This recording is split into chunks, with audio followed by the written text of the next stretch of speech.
Hi everyone, good afternoon. I'm going to read to you today from Psalm 44.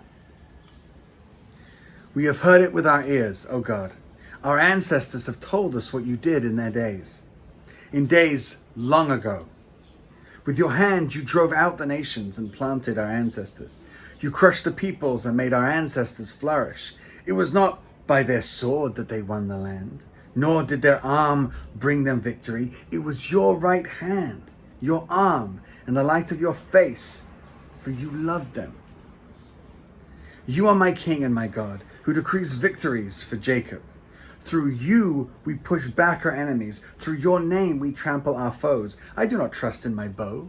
My sword does not bring me victory. But you give us victory over our enemies.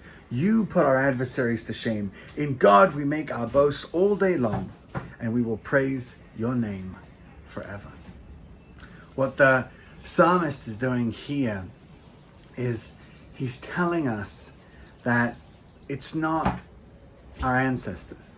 It's not the people that came before us that did the awesome things that happened in the past, but it is God who moved upon them.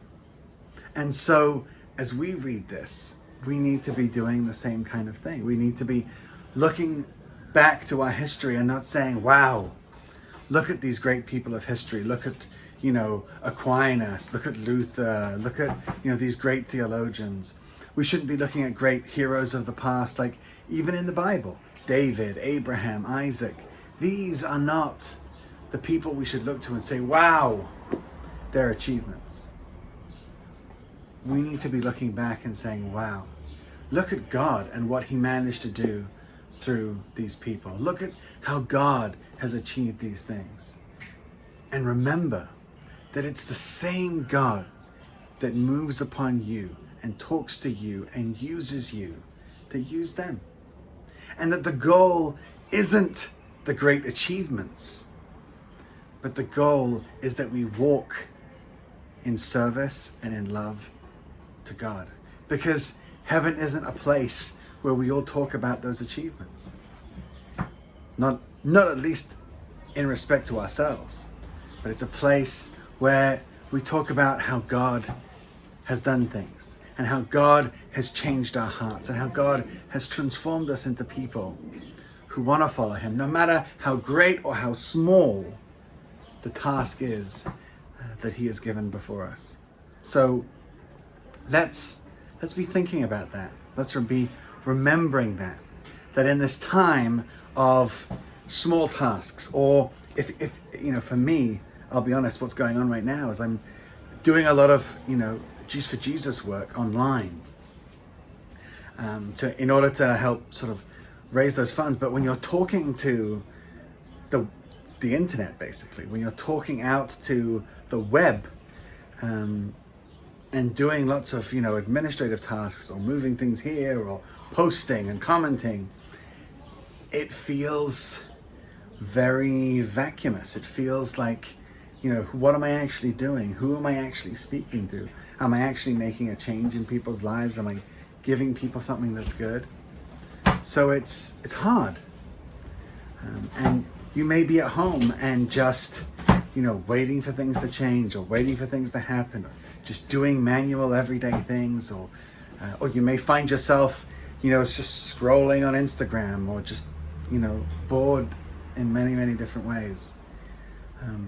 But know that when you do those things, because God has placed us in the situation that we're in right now, know that He's there with you.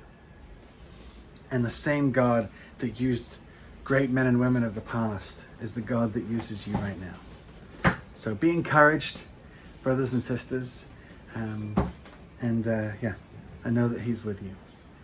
People have been coming back to me about the Zoom meeting. I'm excited that you're excited.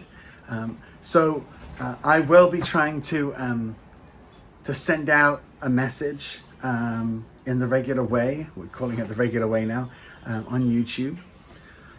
But I will try and be doing a live liturgy on Sunday morning. So if you can, join us on Sunday.